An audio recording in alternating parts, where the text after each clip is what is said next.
정초라서 거시경제 관련해서 한번 짚어봤으면 좋겠는데 지금 정부가 여러 가지 경제 정책이 여러 가지 이유로 국민의 신뢰를 잃어간다 이렇게 판단이 되어서 그와 관련한 현안 하나만 먼저 좀 질의를 하도록 하겠습니다. 부총리께서는 자본시장에서 코리아 디스카운트 원인이 뭐라고 생각하세요? 뭐 여러 가지가 있을 수 있지만은 수요 공급 측면이 다 있습니다. 그래서 공급 측면에는 저희가 성장성 있는 기업들이 많이 들어가야 되고 기업의 지배 구조라든지 이런 부분들이 중요하고요. 수요 측면에서는 어떤 자본시장의 수요를 제약하는 여러 가지 제도적인 것들에 좀 그런 부분들에 대한 제도 규제를 완화해야 되는 이런 부분도 있다고 생각합니다. 기업 지배 구조의 불투명성, 주가 조작 같은 불공정한 자본시장. 네.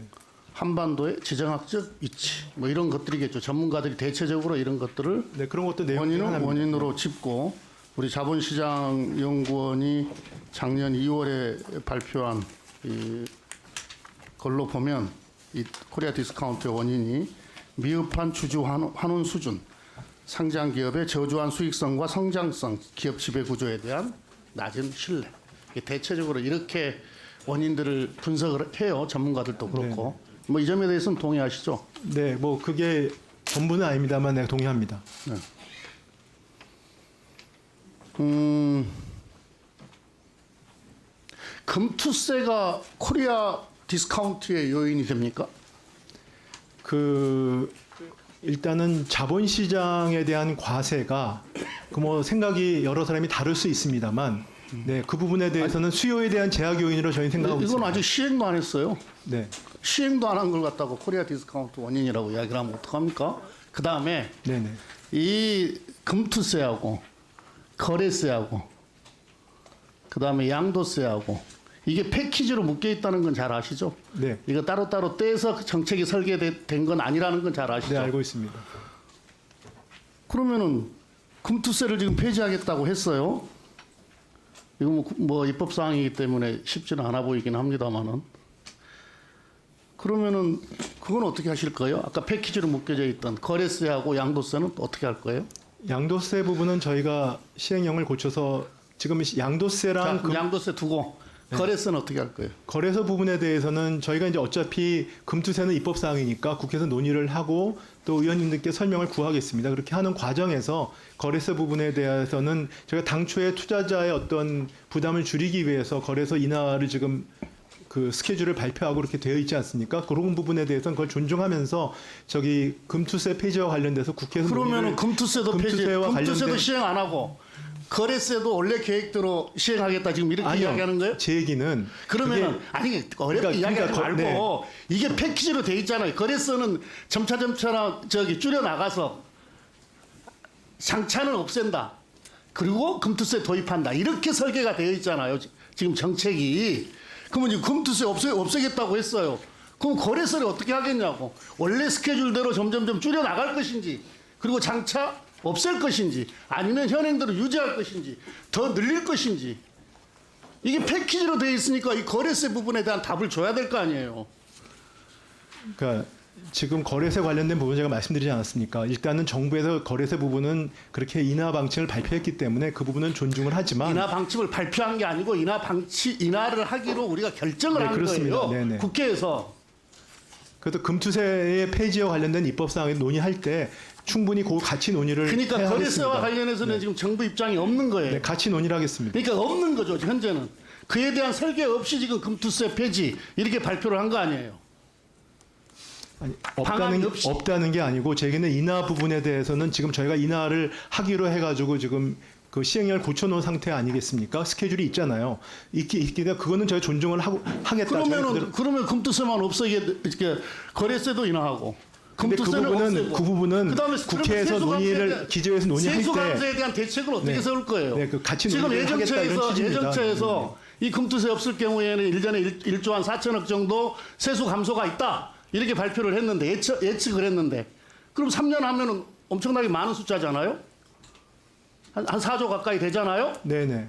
이 세수 감소는 또 어떻게 대책을 세울 거예요? 그래서 정부 정책이 대단히 즉흥적이라고 하는 겁니다. 이게요, 이 금융투자소득세 이거 제도가 설계될 때 이게 하루아침에 설계된 게 아니에요.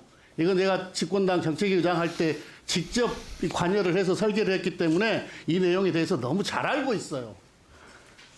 많은 기관과 많은 사람들의 협력을 통해서 최선의 방안을 도출을 했던 거고, 그것도 갑자기 시행하지 않았어요. 안은 2019년도에 만들어서 2020년에 꽤 오랜 기간 숙성을 시켜서 2020년에 12월에 통과를 시킨 겁니다. 그것도 거래세와 패키지로 해서. 지금 보면 김병환 차관, 예. 금융세 폐지가 우리 주식시장과 주가의 불안 또는 마이너스 요소를 불식시킬 수 있을 것 이렇게 이야기해놓고, 예. 주식 양도세와 증권거래세는 세법 개정 논의 과정에서 어떤 조합이 바람직한지 짚어보겠다 이렇게 이야기를 했어요. 이거 그러니까 대책 없이 한 거예요. 그냥 금투세만. 그래서 이게 선거용이다 이렇게 이야기를 하는 겁니다. 그래서 답변할 일은 아니고 지금 내가 확인을 시켜주고 있는 거예요.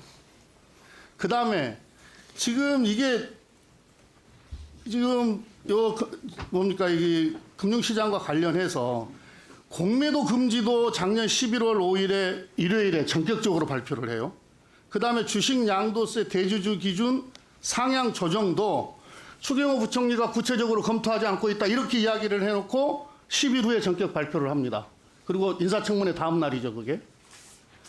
무슨 군사작전 하듯이 해요. 그래서 코리아 디스카운트의 핵심적인 원인은 이 신뢰 상실, 이 불확실성, 정부 정책의 불확실성에 있다고 보는 거예요.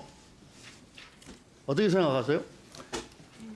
신뢰를 가지기 위해서 노력을 하겠습니다만 그 부분에 근데 그러니까 근데 그 부분에 대해서는 말씀을 하라고 하셨으니까요. 그 부분에 대해서는 공매도나 이런 시장 조치는 그런 식으로 그러니까 미리 예고를 하지 않고 하는 경우가 일반적이고요. 그다음에 주식 양도세 관련된 부분은 뭐 제가 그 당시에는 후보자에 없습니다만 기본적으로 이 정부의 국정 과제에 들어가 있는 부분에 대해서 기재 여부하고 대통령실이 계속 고민을 해왔던 부분인데 이제 연말이 가까워 오면서 여러 가지 그 상황에 맞추어 가지고 그런 부분들이 이렇게 결정이 됐고 그래서 뭐 그런 부분들이 국회에서 충분히 저희가 이해를 구하지 못한 부분에 대해서는 아쉽게 생각하지만 제가 지금 이제 부총리 된 상황에서 앞으로는 그런 부분이 없도록 최선을 다하고 국회에 충실히 설명드리고 이해를 구하겠습니다. 성태영 교수가 정책실장으로 임명이 됐어요. 네. 이 성태영 교수 요 금투세 관련해서 바람직한 방향이다. 이렇게 이야기를 한 적이 있어요. 교수 시절에.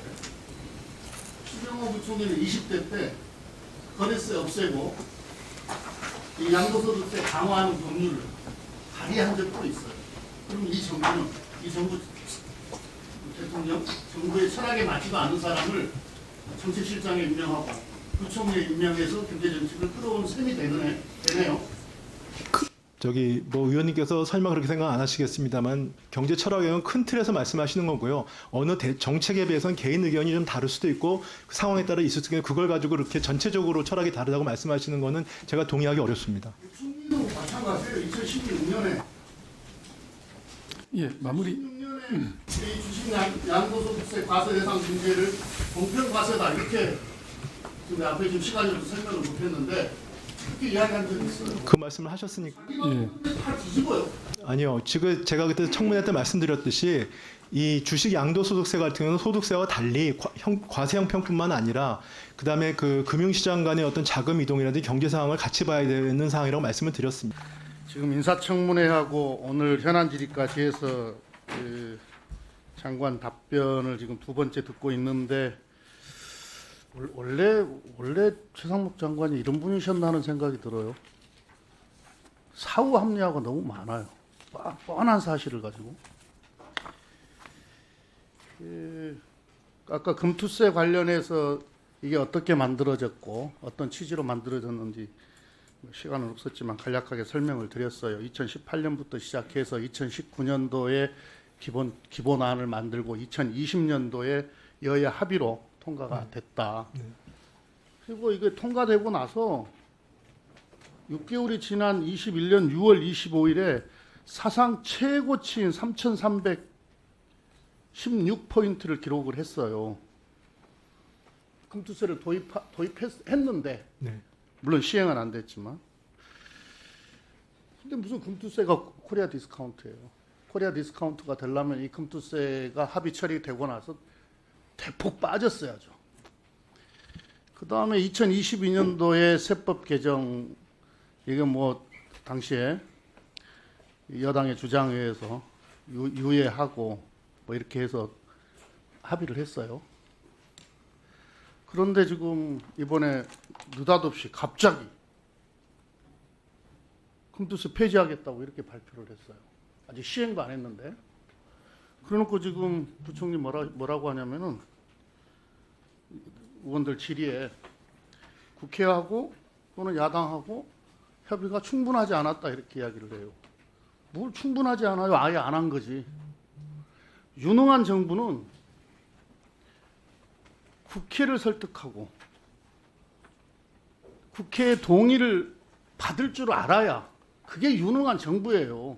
집행부니까. 네. 근데 아예 이렇게 그냥 논의 과정을 다 생략해버리고 국회의 협조를 받을 수 있다? 되게 무능한 정부이고요. 오만한 정부입니다. 그건.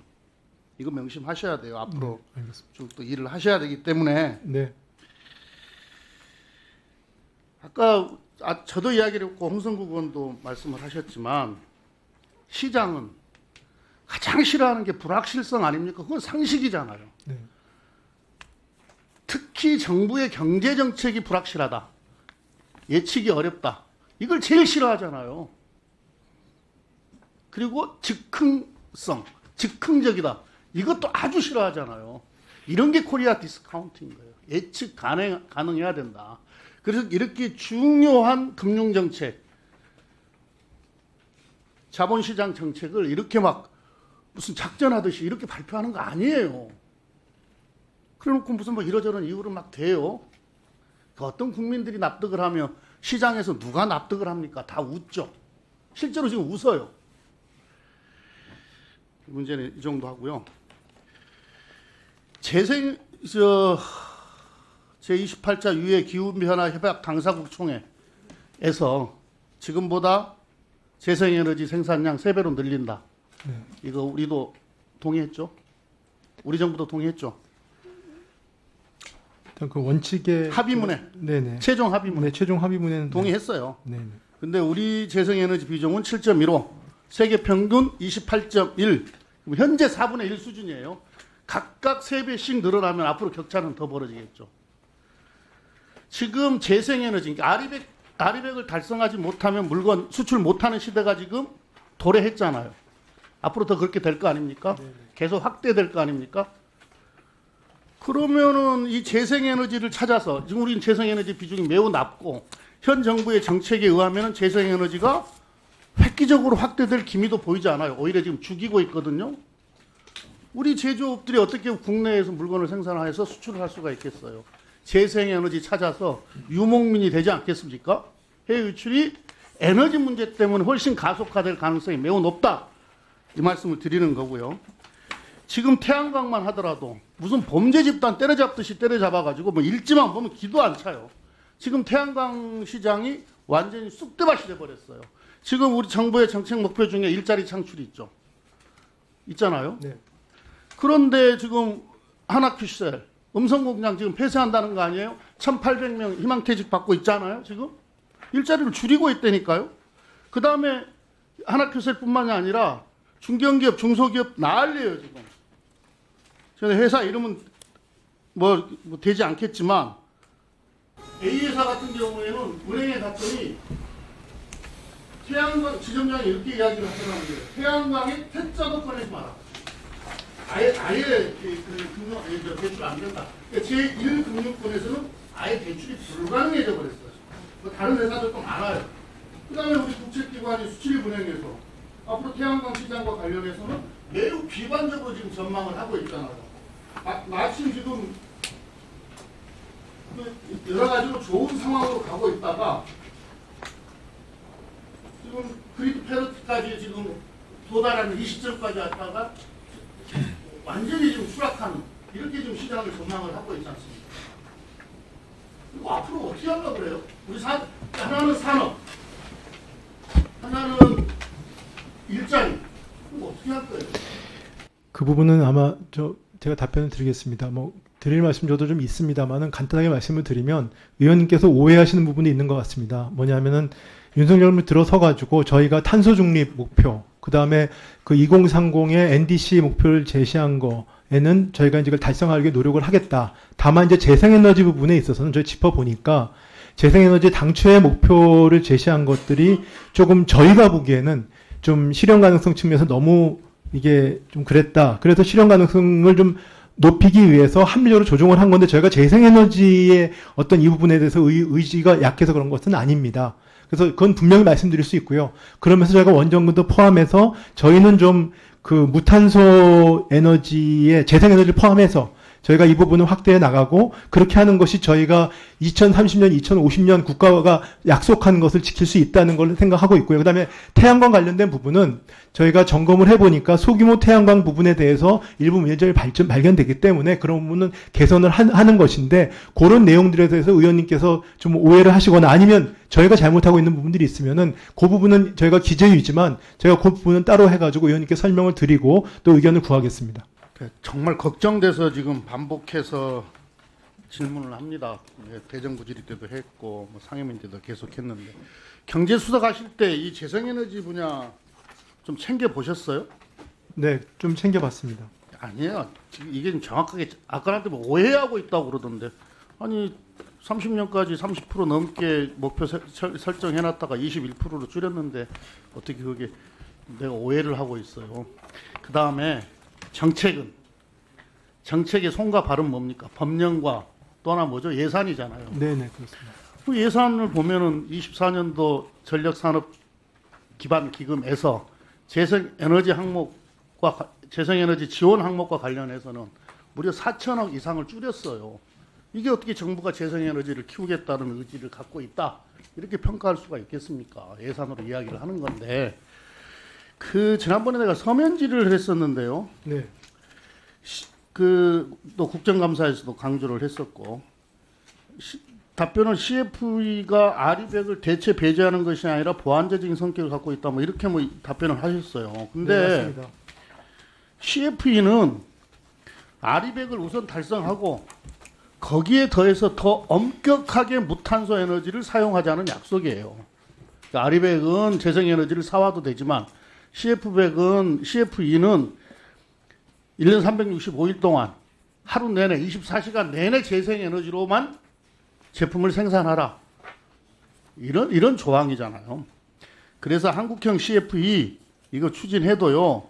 이 재생에너지 사용만을 대상으로 하는 아리백 달성 여전히 불가능하다. 그래서 이 재생에너지 분야는 부총리가 이게 뭐 산업부의 일이다 이렇게 보지 마시고 우리 경제와 산업 전반에 미치는 영향, 앞으로 대한민국의 어떤 미래 산업과 관련해서 결정적으로 영향을 미치는 분야이기 때문에 의지를 가지고 다시 살펴봐야 된다, 챙겨야 된다 이 말씀을 다시 드립니다. 네, 알겠습니다. 근데 잠깐만요. 네네. 하나만 더 한번 볼게요. 네. 그 2일날 MBC의 PD 수첩을 보다가 네. 대통령실에 R&D TF라는 게 있었어요. R&D TF? R&D TF라는 게 그 R&D TF 네, 그러니까 그 뭐야 민간 전문가들 해가지고요. R&D TF. 네, R&D 거기에 단장이 장관이었어요? 당시 아니죠. 수석이었습니까? 그거는 그때 저는 민간 TF였고요. 민간 TF였고 저는 그 팀원이었습니다. 그리고 팀원이었어요? 네. 예. 그러니까 R&D TF가 있었던 건 맞네. 네, 있었습니다. 네. 언제부터 가동됐어요? 그거는 재작년이죠. 재작년 날에. 네. 그럼 여기에서 R&D 사건 관련해서 아니 그건 아니에요. 논의했나요? 그때는 R&D에 대한 문제의식, 그러니까 개혁이 그때는 예산을 다룬 게 아니고 R&D의 어떤 여러 가지 있어서의 어떤 제도 개혁, 제도 개선 이런 과제들에 대해서 제도 개선 과제를 만든 것이 아니고 그동안 어떤 것들이 문제가 있는지 지적하는 그런 부분들의 문제점만 도출해 보자라고 해서 그때 과거에 그 민간 전문가들을 모아놓고 했던 회의입니다. 여기에서 그래도 예산의 일괄적 하향 사건. 그런 건 없어요. 아니, 그건 아닙니다. 네. 그건 아닙니다. 확실합니다. 그리고 제가 답변을 시간을 주셔야 될 것 같은데 아까 제가 재생에너지 관련된 거는 의원님께서 오해했던 데 방점을 둔 게 아니고 이 정부 들어서 그 부분에는 의지가 있다는 걸 강조드린 거고요. 그다음에 제가 아리백하고 CFE의 차이는 압니다. 다만 그 CF2 부분이 엄격한데요. 저희가 따로 이제 그 윤석열 대통령이 그 우리가 뭐랄까 그 무탄소 그 연합을 갖다가 제안했거든요. 무탄소 연합 제안을 했는데 그래서 그런 부분들에 대해서 저희가 그거는 아리백을 갖다가 포함하는 그런 제안이었고 그런 것들을 저희가 글로벌에서 그 뭐랄까 전 글로벌 무대에서 아니면 각 기업들한테 저희가 호응을 얻기 위해 노력하고 있다 이런 얘기입니다. 그게 저 한국형 CF가 아리백을 포섭한다는 거예요. 아니 아리백도 무탄소 에너지 아니겠습니까? 네. 아니 그게 완전히 아리백에 들어가냐고. 안 들어가잖아요. 아니요, 제 얘기는 무탄소 안에 원전과 아리가 다 들어간다 이런 말씀을 드리는 겁니다. 아리백 안에 제가 원전이 들어간다고 말씀드린 건 아닙니다. CF100으로는 아리백을 출력할 수 없다고. 한국형 CF2로는 예, 장관님. 그러니까 아리백이라고 하는 게 아니고 저희는 재생에너지를 포함한다 이런 말씀을 아마 그렇게 잘못 말씀드린 것 같습니다. 네.